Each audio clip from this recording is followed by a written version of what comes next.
কার্তিক পুজো already শুরু হয়ে গেছে। তোমাদের দিদিভাইও বসে পড়েছে সবকিছু গুছিয়ে। এই দেখো, 4টে কার্তিক পাশাপাশি রয়েছে, আর এইদিকে ঠাকুর মশাই খুব জোরে জোরে কার্তিক পুজোর মন্ত্রপাঠ করছে।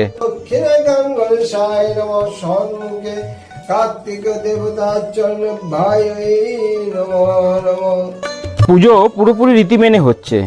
সন্ধ্যাবেলায় পুজো শুরু হয়েছে। পুজোর কাজে সবাই এখানে খুব ব্যস্ত, বিশেষ করে কার্তিকের মা।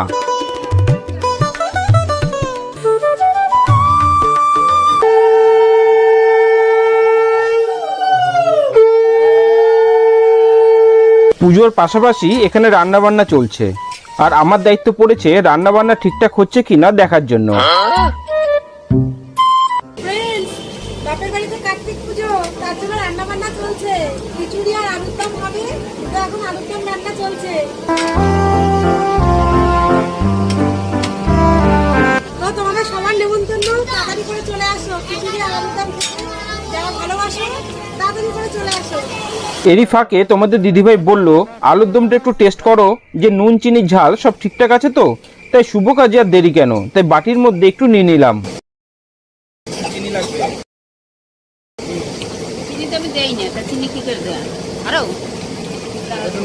এখন পুজোর আরতি চলছে।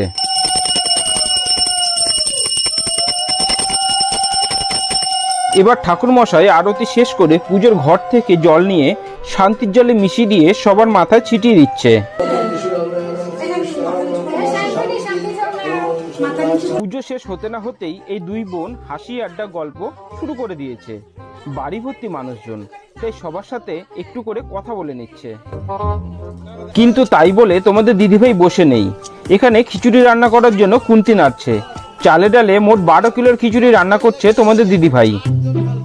খুন্তি নাড়তে নাড়তে তোমাদের দিদিভাইয়ের হাত ব্যথা হয়ে যাবে বলে এই বাড়ির বড় জামাই তোমাদের দিদিভাইকে সরিয়ে দিয়ে নিজেই এখন খুন্তি নাড়ছে। আর আমিই বা বাদ যাই কেন? তাই আমিও শেষ পাতে মিষ্টির মতন চলে এসে এখন খুন্তি নাড়ছি।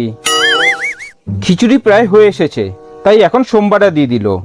আর এই সময়টা বেশি করে নাড়তে হয়, না হলে কড়াইয়ের নিচে লেগে যাওয়ার সম্ভাবনা থাকে।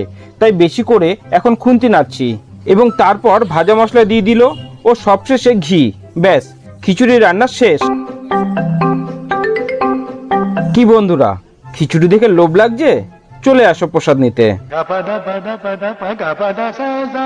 এখন সবাইকে প্রসাদ দেওয়ার জন্য তোমাদের দিদিভাই সব প্লেটে প্লেটে খিচুড়ি ও আলুর দম দিয়ে দিচ্ছে। কেমন লাগলো আজকের এই কার্তিক পুজোর ভিডিও কমেন্ট করে জানিও, আর ভালো লাগলে চ্যানেলটি সাবস্ক্রাইব করে দিও।